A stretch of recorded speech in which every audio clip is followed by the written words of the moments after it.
Yeah, So so she homework. What homework then would she give you? okay, very good. We're going to write into the homework. So the homework was exercises from Théodore Dubois' book, which Oh, is okay. like from 1900 or something. I still have my copy. She made us all put a plastic protector on the outside with scotch tape. And then we would write our exercises on four staves and four clefs in notebooks that look like this.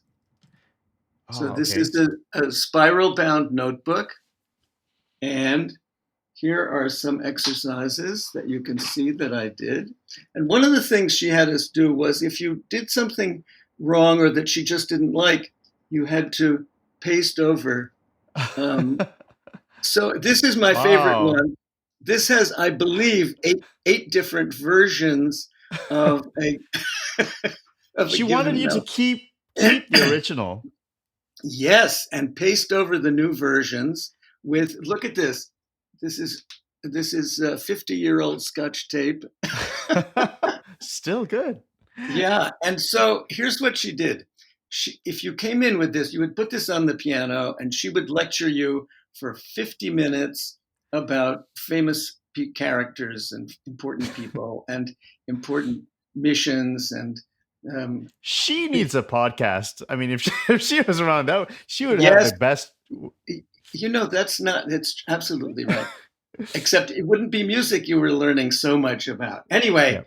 so um, at the last 10 minutes of the lesson, she would look at the homework and she would put little squiggles under, under the baseline.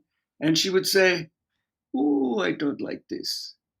But she wouldn't tell you what she didn't like or how to fix it.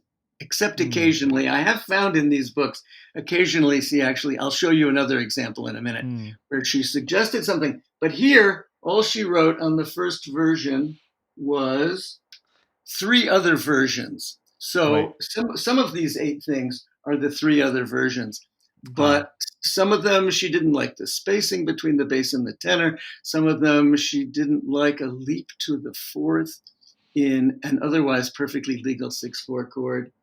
I don't think you can see the melody here, but the melody in the soprano clef is B flat, two whole notes, and C flat, two whole notes.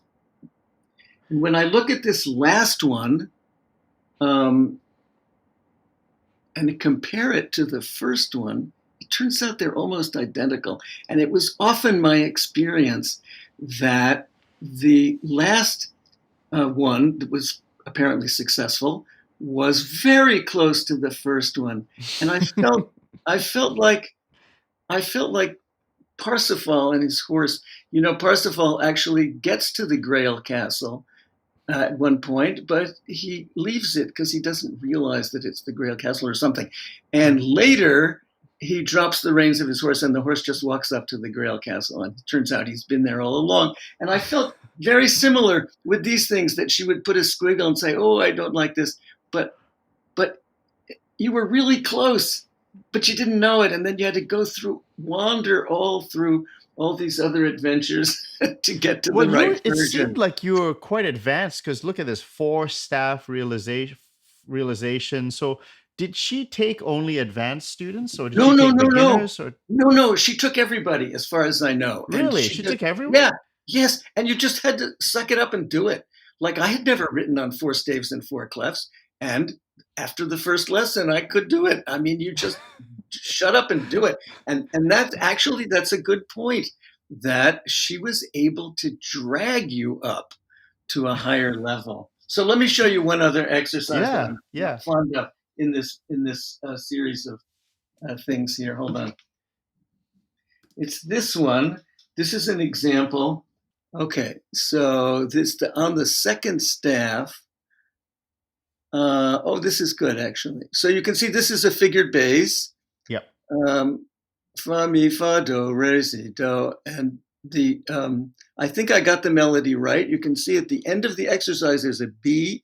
That means bien, and I didn't get so many of those. Let me tell you.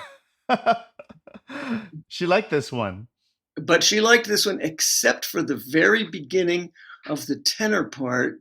It's very hard to make this out, but I had two whole note C's in the tenor part. Do, do, la, si, la, sol. And she changed it to do, do, la, si, la, sol. So she tied the first C whole note into the second measure with a half note, and then repeated the half note and made a new phrase. And this to me was an absolute revelation, that the pitch content of the chord was not the point, that just with a long note, by changing the rhythm, you could enliven the part and give it independence. This was an absolute revelation to me. And I think it almost was the most important thing I learned from her, was about the independence of the parts, and that it didn't have to do with movement, it was rhythm. And very often she would write the word rhythm Right. under the score. So Did that's how she we studied harmony. Yeah.